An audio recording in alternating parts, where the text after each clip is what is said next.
Hey there, Jason Whiteley with you for this episode of Politics. Wheeler is out this week, so we'll keep the beer on ice until he returns. But we're going to talk about something today that people may not think about, especially if you're not a parent. So Texas faces a number of challenges, but this issue really affects a number of things in the state. It's kind of webs out to a variety of different issues all across the state, and it's gotten a lot of people's attention as well. This is a nonpartisan issue. It affects Republicans, it affects Democrats. It is the issue of childcare, the sky-high cost of childcare. Now, before you turn us off, if you don't have children, if your children are already older, either way, I want you to listen to the situation here because I didn't realize that it is as big of a deal as it is until I really started researching for this episode. Childcare in Texas is either very expensive or there are a lot of places where it just doesn't exist, and that creates a bunch of problems. That's what when I'm looking into this, I'm thinking, how does it not exist somewhere? But in reality, it doesn't. We'll get into that in just a moment. Bottom line here is this is becoming a statewide situation that's going to require a political solution here. I want you to listen to this one stat that our guest put together here. He says the failure to provide adequate child care for working families costs the state $11.4 billion every year in productivity and revenue losses for parents, for businesses, and for taxpayers. So the University of Texas at Austin has spent some time digging into this issue. Our guest has specifically, it's Stephen Pedigo. He's been on a number of previous episodes here. He's a professor of practice at the Lyndon B. Johnson School of Public Affairs. He's the director of the LBJ Urban Lab at UT as well. Hey, man, good to see you again, Stephen. Hey, Jason, thanks for having me again, and it's good to be with you. Yeah, absolutely. You're not a child care expert, at least you haven't been in the previous episodes we talked to you about. Why in the world take this issue on? Yeah, that's a great question. I am not a child care expert, and there are lots of folks across the state are kind of that are unpacking these issues. But one of the things that I don't know if I consider myself an expert, but dangerously spending a lot of time in is helping cities and communities kind of think about economic development strategies in terms of how they're going to grow their communities and what are the obstacles that they face. And one of the things that has jumped out to me, I think, over the last few years of doing this work is that more and more communities I do this work in, if it's in Texas, it could be in South Dakota, it could be in Colorado, Arizona, all over the country. Childcare has been one of those issues that have really kind of jumped to the top in terms of communities saying, we have to address the issue of childcare, either from a workforce development issue or a pricing issue, or the fact that there's just not enough childcare slots altogether. So my colleagues at the LBJ School, myself, Lance Gilliam, who's a distinguished fellow at our urban lab here, and one of my really super smart graduate students, Claire Belk, decided to kind of unpack this issue.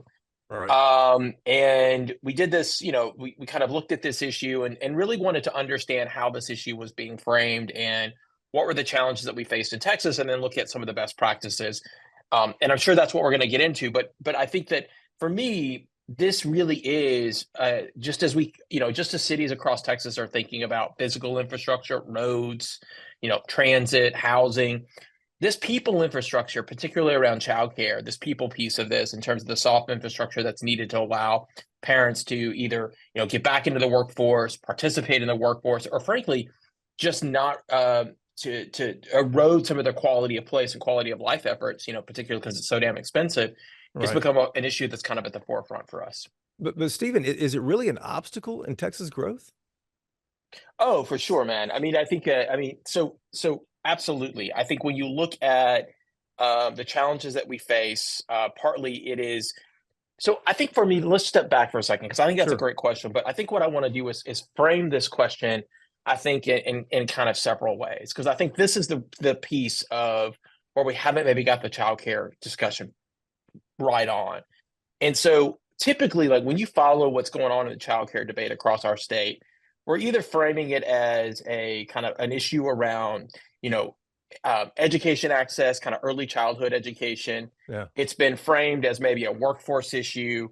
And sometimes now it's being framed kind of, as I'm trying to think about it, as kind of an economic development issue. And so one of the things that I think that we try to do in this paper is to say, look, as we talk about the issue of childcare, we have to think about it comprehensively.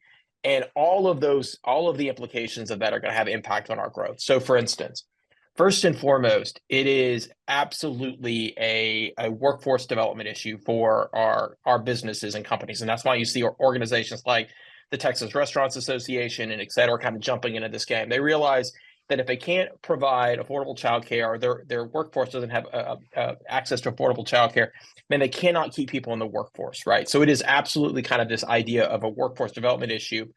And then, generally speaking, we also saw in the height of the pandemic about how important this issue was for people to participate in the workforce, right? The idea that what we saw was Sure. huge dips in, for instance, in labor participation rates. That's what we measure when people are participating in the economy, among women, for instance. And so if we want to get a greater access in terms of people participating in the workforce, man, we've got to provide that childcare. So it's a workforce issue, number one. But in addition to it, it's a quality of life issue for us. I mean, so on average, when you look at childcare costs across the state of Texas, one of the things that we know is that the average family is spending about $800 a month in childcare costs. Now, if you think about that, the average Texas family earns about $65,000 of median household income.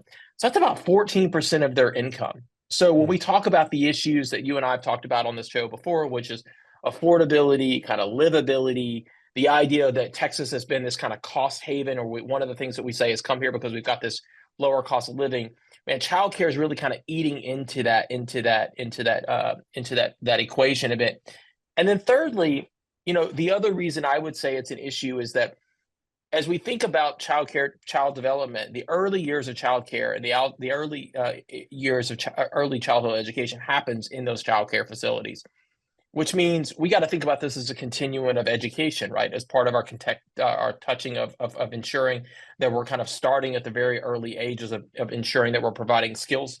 And then flip to that is that we entrust much of that to a workforce that is extremely underpaid. The average childcare worker in Texas makes about $11 an hour, and is potentially sometimes undertrained. So it is absolutely an issue that's gonna keep us up at night if we're thinking about what's going to drive the growth of the state going forward, and particularly around our competitiveness. So you put together, I don't think I touched on this. You put together a policy brief a couple of weeks ago, kind of laying out the problems and some solutions, which we'll talk about here in just a moment. But you said that Yep. childcare is poised to become one of the paramount policy issues confronting the Texas legislature when it reconvenes in January. So you mentioned that the childcare workers don't get paid very much, but one of the other things you talk about as far as the problems is that there are childcare deserts in this state where in some counties there, what I believe you said, there aren't any childcare facilities. Yeah, that's right. So Jason, here's the thing about this. So number one, I do see it as being a priority. It has to be a priority issue for the state, particularly if we want to make sure that we're still pushing our state forward and being as competitive as possible. So absolutely. The second thing that I think is really, really interesting about this, and I recently did an interview with the Fort Worth Star Telegram and said, look, if we think about childcare, it should be one of the most bipartisan issues that we have in the legislature, right? It should be, right? It speaks to the idea of education. It speaks to the idea of competitiveness or economic development, which appeals to more fiscally conservative folks. And it should also be an issue that quote unquote progressives are really wanting to support in terms of early childcare. So it should be a bipartisan issue. But as we look across, and by the way, we've done some interesting things like Proposition 2 that we all voted on that allowed us to do some tax rebates for childcare facilities, a great advancement in that area. But as we look across the state of Texas, I mean, it is extremely spiky, so to speak, and who has access to affordable childcare and who doesn't have affordable childcare or quality childcare. So there are about 50% of counties across the state of Texas that have no childcare facilities, by the way. That's unbelievable to me. That high of a number. That high of a number, and which means that those families are relying on family-based care, frankly. And across the state of Texas, when we think about the child care solution, but family-based care is a great alternative to thinking about our child care issue. We can talk about that and park that for a second. And there's a lot of folks who are working in that space about helping to think that through. But we as a state really haven't actually thought about that as a quote unquote policy solution. And it could be a policy solution, but 50% of our counties have our child care deserts. When we look at, the way that we have thought about funding a lot of our childcare needs across the state of Texas recently has been with ARPA dollars, American Rescue Plan dollars, and those dollars are all about to dry up or have dried up completely this past fall. And so, we think about that. That's about $4.5 billion that was put into the childcare kind of ecosystem in the state of Texas. And then when we unpack that even more, what we realize is those dollars are not coming back, and so we've got a big delta to think about how we're gonna service that, and that's going to potentially lead to the continued closure of some of these childcare facilities. Look, running a childcare facility in the state of Texas is really, really hard. It's extremely hard. It's expensive. There's lots of rules and regulations. Man, it's really hard to think about how you retain a really good workforce, and so the barriers to entry, so to speak, meaning that if you, Jason, wanted to open up a childcare facility, or I, Stephen, wanted to do that as well, man, there are lots of obstacles that we have to work through in terms of just the market itself, but also rules and regulations. And so one of the things that we write about in the paper is that there's an opportunity to think about even how we can pull different policy levers to fix this. That it's not all about money. Money is a big piece of this. And yes, we as a state are going to have to do more to talk about that and put more in the pot, so to speak, to address that. But also thinking about how we are utilizing incentives, encouraging the private sector to be engaged, thinking about maybe how we do some of our approval processes to our TRS system. Those are all little minor tweaks that can have big impact on the system as well. Well, how did we get here?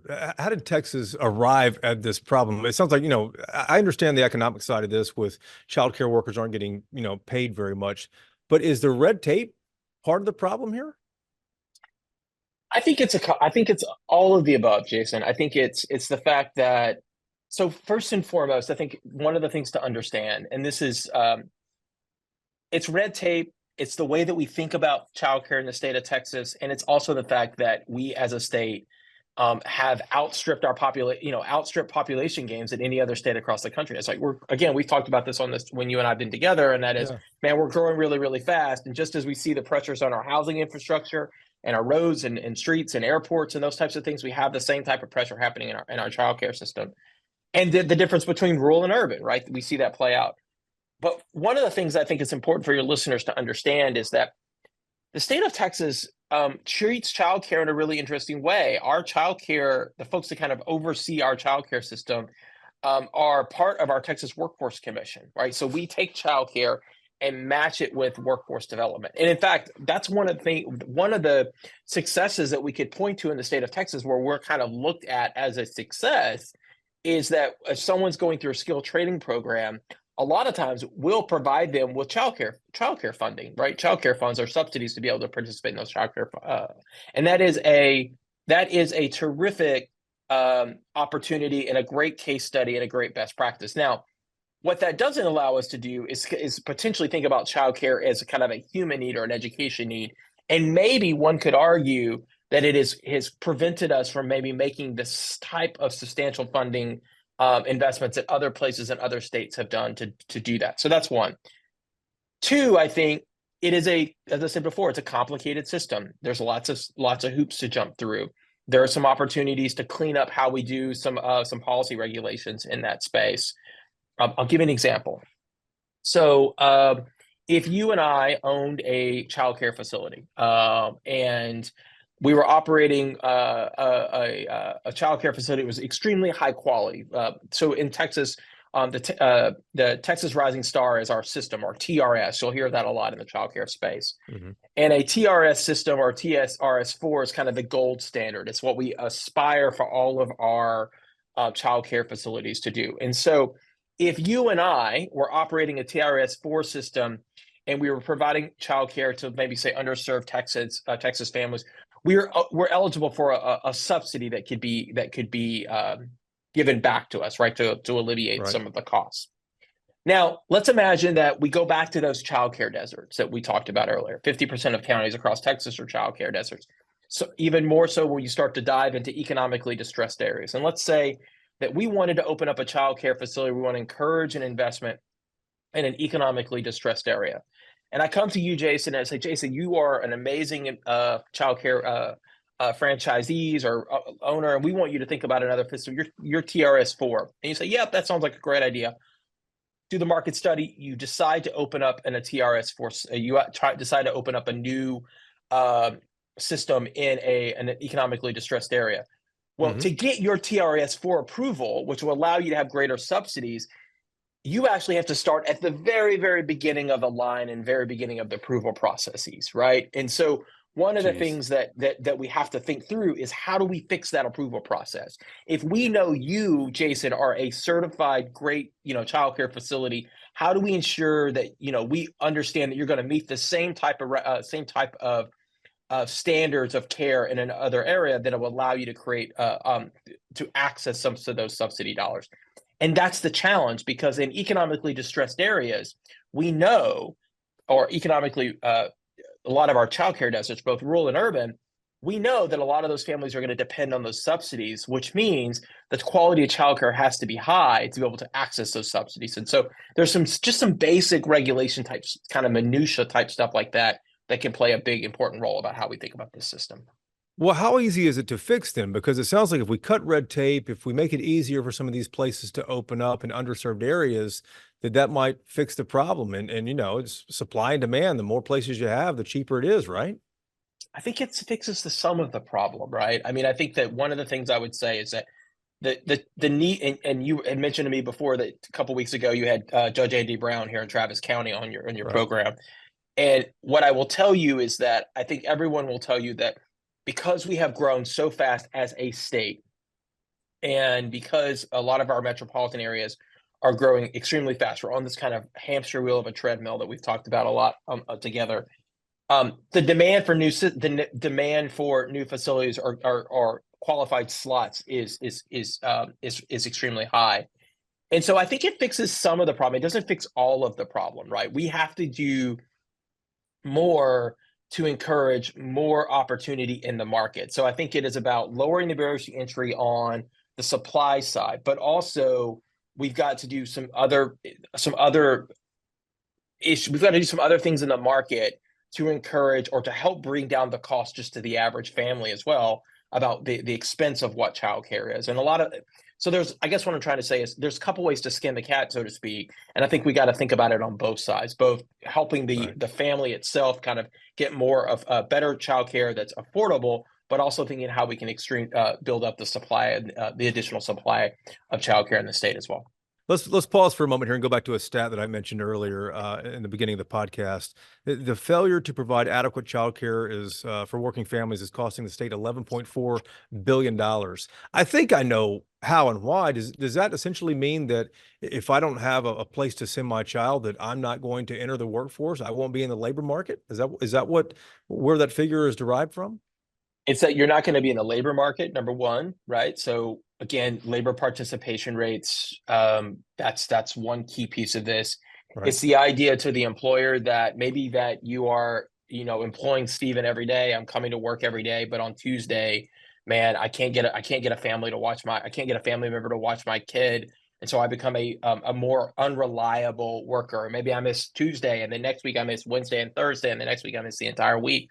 Well, what does that mean to the employer? It means that we're about to have to spend a lot of expenses to think about how they replace me, Stephen, as the worker to ensure that we've got a quality, reliable worker every day that's going to show up to work. And so there is the issue of people that aren't actually participating in the labor force, but it's also just the externality cost of what it costs businesses every day that they are, facing the issues where their employees don't have the reliable care around them. So they themselves become a bit of an unreliable employee. And so there's the cost of businesses. And frankly, this is the reason that you've seen the Texas Restaurants Association jump into the game. I know we did a panel a couple of weeks ago with the Texas Tribune, and the Texas Restaurant Association was a big part of that conversation. And, one of the things that the executive director, Emily, talked a lot about was the idea was that for so long, their association wasn't really they weren't thinking about childcare as a business issue. But as more and more people go back to restaurants, we kind of continue to open back life up after post-pandemic couple of years. the reliable need for a reliable workforce is becoming more and more of an acute issue for their association members or restaurant entrepreneurs. And in fact, the issue is actually even more acute in a restaurant association, because if you think about it, think about how odd the hours are, right, for restaurant care, right? Yeah. So if a restaurant at a airport or late, most childcare facilities operate from 8 to 6 or 8 to 5 or 8 to 7, and so there is this real challenge about what it means for businesses across Texas to think about how you can, ensure that your workers kind of have this quality childcare issue for you. So you mentioned the Texas Restaurant Association starting this program called the Employers for Childcare Task Force. E4C is kind of what they're calling it. It's just kind of spinning up right now, but is the idea to urge childcare companies to stay open later, to open up more places, to be more affordable? Is that kind of what the idea is? And to put pressure on the state legislature, right? I mean, this is the issue, right? I mean, so one of the things that we come back to is, public policy questions are always about how you frame public policy questions, Yeah. right? And how you build coalitions. And a lot of the folks that have been centered around this issue around childcare for such a long time have done a great job of advocating it as an early childhood education issue. But now businesses just are waking up to understand this is a big, big cost of business issue. It is an issue that's important to their bottom line. And so, and I think what you'll see with this task force, and kudos to them for doing it, right? For getting the private sector in the game of policymaking. I mean, the thing that's always been beneficial, I think, about being a Texan, a thing that makes me the proudest about being a Texan, is that we do get some market solutions at our public policy, meaning we get business community coming in to offer ideas or solution or join the table. And this is an issue that for so long, business community really wasn't engaged around, but now they are. And so I think that you'll see them advocating for non-traditional hours as it relates to facilities. I think you're going to see them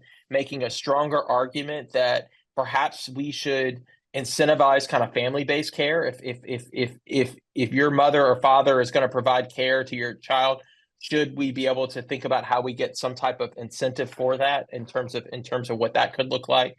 I think you're going to be seeing them argue and push for other public policy, greater dollars to be put into to the system as it relates to this legislature, as well as just doing some of the basic things that we talked about, which is cleaning up the cleaning up the system, for instance, and kind of cleaning up some of the approval process, for instance. So those are things that the legislature and lawmakers can do. But you also mentioned that some municipalities, some counties are already doing things. I think you specifically mentioned Austin, San Antonio, Fort Worth, and Amarillo. What are they doing there? Well, so one of the things that they're doing, so a couple of things, right? First and foremost, I think they're taking advantage of Proposition 2, right, which allows some property tax Relief, I guess, right? Relief for childcare facilities that meet some of the threshold and some of the requirements. And so I think that is one step. And we've seen a lot of the kind of quote unquote metropolitan areas kind of move to advance that pretty quickly. Harris County's done that. Bexar County's done that. That's happened. That's a question in Travis County. I think, as you mentioned, Amarillo has done some things around that. So I think that's one. Two, I think what you're starting to see, what I think is kind of interesting as well, is that cities and counties have realized that, yes, the state legislature plays an important role in this, right? But man, they're starting to look for best practices for how they can match some of their development policies with some of the childcare needs, right? And looking to what are some local solutions. And so I think we're seeing philanthropic, with public and private organizations locally get engaged. United Way, both in Bexar County and here in Austin, for example, are piloting some really interesting programs around wage subsidies for childcare workers and understanding what that will do to the system. So I say that to say you see the philanthropic community kind of getting more engaged around that. I think we're starting to see, cities and counties think about how they can match their development and economic development goals with childcare needs. I'll give you an example. For the first time in sort of several years, the city of Austin was asked to think about a Chapter 380 agreement with a company that was expanding here in Austin that was looking for an incentive program. And one of the things that you commend Watson and the council doing is saying to that group, we're happy to think about that incentive agreement, but you're going to have to be on the hook for providing quality, affordable childcare to some of the workforce that are going to take those jobs. So starting to hold employers that are looking for some of the public incentives to those dollars and thinking that through. So I think we're going to see more and more of that kind of innovative local practice, as long as the state doesn't preempt it, right? We know that preemption is an issue in our state, right? So they love to that's a smash local possibility. control, right? Yeah. Yeah, but there's some cool experimentation happening, and I think there is some really cool experimentation to happen that we can look to across the country too. I'll give you an example of one that I've been following pretty closely. Is Boston, and I think Boston and Austin, I think they rhyme almost certain, but they have a lot of similarities kind of in their growth of a lot of their development. And one of the things that Mayor Wu has done recently is, as developers in Boston are looking to expand or look for higher density or some public subsidies back, they're taking and saying to those developers, hey, if you're going to not be able to offer quality childcare facility on site, well, maybe can you put we're going to ask you to put dollars in an affordable childcare fund. That is a common practice that we've done around affordable housing for a long time. We're seeing that same kind of innovative practice being applied to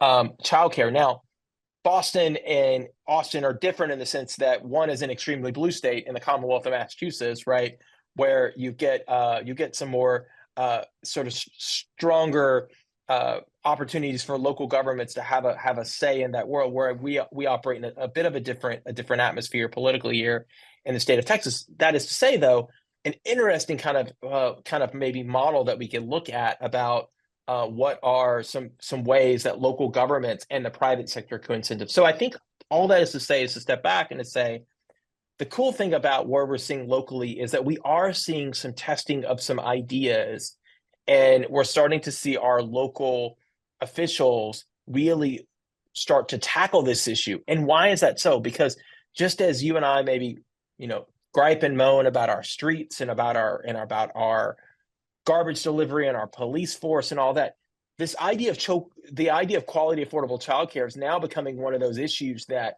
local residents are saying, hey, you got to help us think about providing this public good in a way that's going to be able to allow us to, have quality of life and all those things that relate back to our communities. We talked to the Travis County Judge, Andy Brown, as you mentioned a moment ago. Harris County is doing, I think you mentioned Bear County and a few others. They're wiping out property taxes for child care centers that qualify. Here's a question I had for Andy Brown, though, the county judge there. To my knowledge, there isn't any requirement, though, for these child care centers to pass along any savings to moms and dads, is there? It's just kind of a hope that they do it.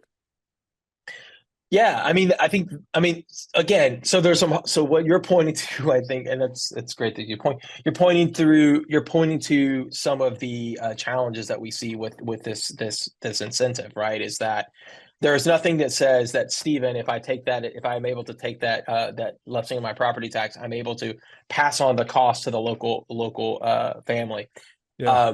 Yeah. So, I think that is probably something that maybe we want to go back and revisit about, is just as we've done a pretty good job now in the state of thinking about our tax incentives and our tax agreements for companies and saying, if we're going to alleviate certain things, there are certain expectations that you have to do, right? You've got to create these types of jobs or these types of wages. It's probably the same idea of thinking through as it relates to Proposition 2 and how that's gonna be deployed across the state for sure.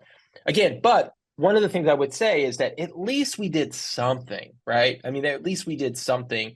And I think the other thing I would say about that proposition is that to illustrate the point about how acute this was, I think this passed by like 70% margin across the state of Texas, right? It passed extraordinarily high, right?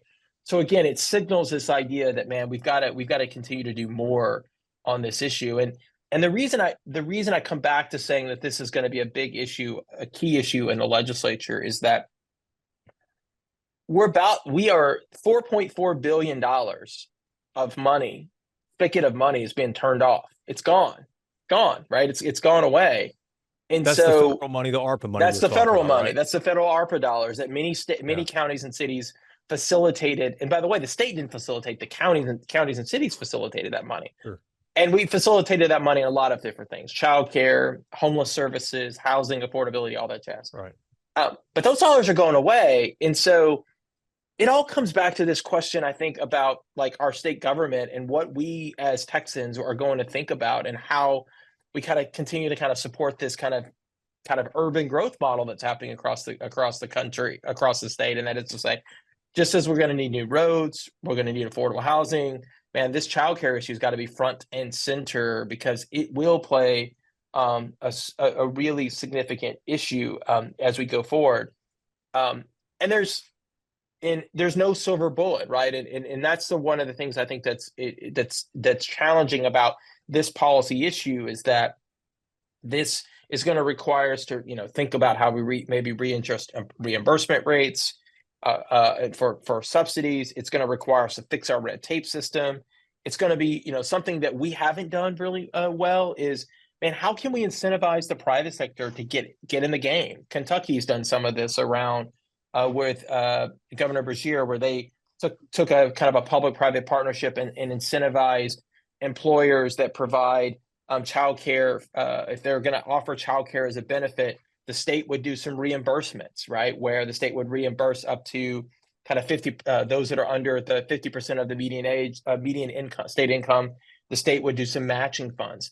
So there's an opportunity for here where it doesn't necessarily all have to be quote unquote public dollars, but we can incentivize some of the private dollars to get into this game as well, and to think about how we maybe close the gap into what this is going to these issues. And so it is this idea of thinking through, again, public-private partnerships, which is something that's kind of been at the identity of who we are as a state. Man, how do we think and apply that to this childcare system? And there are some best practices. Kentucky is as red as we are as a state in terms of the way we think about our policies, right? And so we can look to some of the lessons learned of some of those states as best practices for us.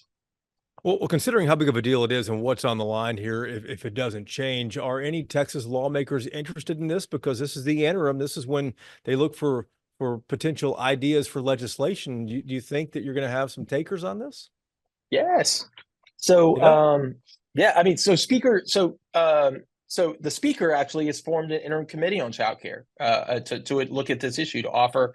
There was one of the interim charges that the speaker. I mean, granted, the speaker is fighting for his life right now. His political life, yeah, right. And his political life in a runoff, so to speak.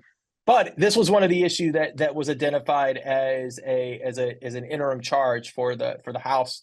I don't know about the Senate, if this will be an issue for the Senate, but I do think that the speaker has identified these issues, and partly because organizations like the Texas Restaurant Association and other constituencies have said this is a issue. We need to come out of the gate with a really strong, some strong policy ideas that are going to allow us to build on the success that we had with Prop 2. But how do we continue the momentum? Because what we just what we did with Prop 2 is not enough. And so we see that there is interest in this, and a ton of interest in this. And for me, the exciting thing about this is that childcare has always been one of those issues that comes up in the state legislature every year, but it always kind of loses its steam, right? Or it comes up at the middle or the end. It doesn't get the attention that it needs right out of the gate. And so the great thing about having it as an interim charge is that depending on how the speaker fares and how all that jazz is, how all that kind of shakes out, one of the things that we know is that we are addressing this issue before we come together in January to start to put together some really suitable policy ideas. And we've had a few folks have reached out about our work, and there's a lot of other folks that are doing really smarter work in this space than we are. But yes, I am a few lawmakers have already reached out. Yeah, of course, yeah. And so I'm excited to say that this is happening around where people are getting some real good interest in this work. Here's the last question I have for you. What happens if Texas does not get a handle on the rising cost of childcare? I think it's this question of like, can you continue to say that you're a great place to raise a family? Can you still say that it's a great place to, launch a career, create a business? I think it really, in my mind, continues to kind of maybe erode at that, what we've called that Texas advantage, right? Where the message that we've had to outside to Texas, local to Texans here, but also people from the outside, is that we are a state that is pro-family and pro-business, right? Those are two of the things that we all of our political classes on both sides, both the Democratic side and the Republican side of the conservative side, talk a lot about.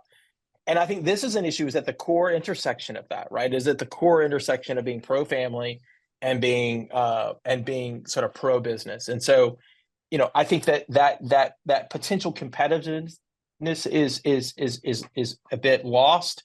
I think it is one of those issues that maybe we continue to see a greater divide between have and have-nots, right? I mean, that's going to continue. And so it's an issue of being pro-family, pro-business, but also trying to be an issue that being a state, or an issue that can be somewhat inclusive for all of us to kind of get around and be excited about, I think so. Stephen, good insight. It's an issue that I've had to deal with in the past. I know it is very expensive. I know it puts a lot of families in dire straits, but good research as always, man. Good to talk to you. Yeah, thanks for having me on. We'll talk to you soon, man. Take care. Cheers.